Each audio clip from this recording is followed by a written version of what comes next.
Il cross di Pugliese è ottimo, il tentativo di colpo di testa, pasticcia il Portogruaro, palo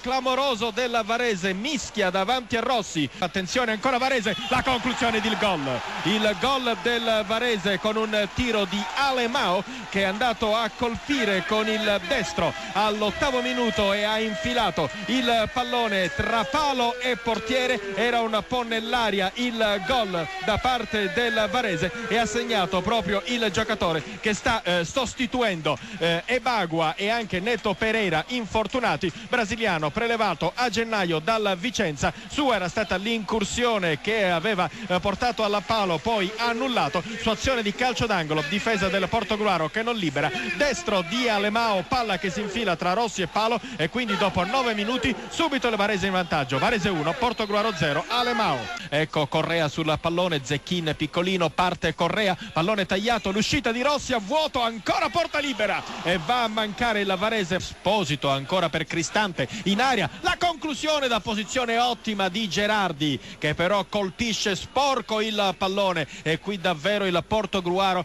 poteva portarsi al riposo sul pareggio perché la mezzaluna antistante l'area di rigore, la respinta corta alla difesa del Varese, il pallone sul destro di Gerardi che ha un po' sbucciato la conclusione, palla che si è impennata e terminata alta sopra la traversa, poi Alemao che lancia molto bene per Carrozza che sta per entrare in area di rigore, posizione decentrata, chiede palla Alemao, Carrozza tira dopo aver superato un avversario. Rossi va a respingere, qui finisce il primo tempo e siamo al 10° minuto. Nel corso della ripresa il Varese è sempre in vantaggio sul Portogruaro per 1-0, ma Portogruaro che in questo secondo tempo sta attaccando, conclusione di Scarpa e prodezza di Zappino, ma l'azione prosegue ancora con il Portogruaro e deve andare Correa a liberare, ancora una volta difesa del Varese che sbaglia un rinvio corto con un pallone che poteva essere tranquillamente lasciato alla presa del portiere Zappino. Scarpa è stato prontissimo a girare da dentro l'area di rigore, ma altrettanto pronta la risposta di Zappino che è andato a respingere, poi l'azione del Portogruaro è proseguita e poi con affanno la difesa della Varese è riuscita a liberare.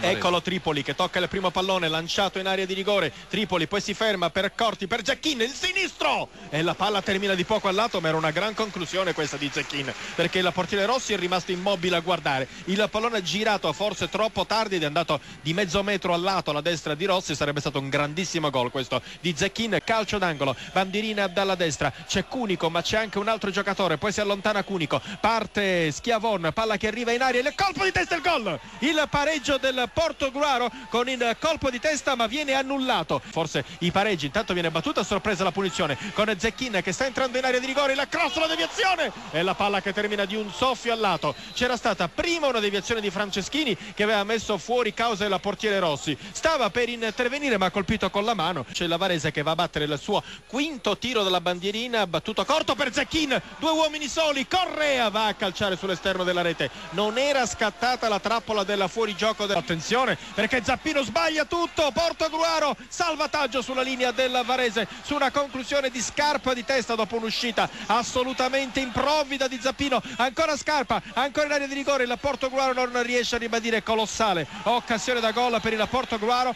può partire il Portogruaro, un giocatore Inacio Pia attorniato da 3 del Varese, vediamo se riesce a evitare il calcio d'angolo, non serve perché l'arbitro puntualissimo, anzi con qualche secondo di anticipo non concede il calcio d'angolo ma con 3 fischi decide che la partita è finita. Il Varese ha battuto il Portogruaro per 1-0 e torna al successo dopo 4 pareggi consecutivi, ma soprattutto raggiunge quota 50 a 5 lunghezze dal Novara, terzo in classifica. Per il Portogruaro che ha fallito buone occasioni nel secondo tempo si rimane a 30 punti in attesa della partita di lunedì tra Cittadella e Padova e ancora in piena zona play-out.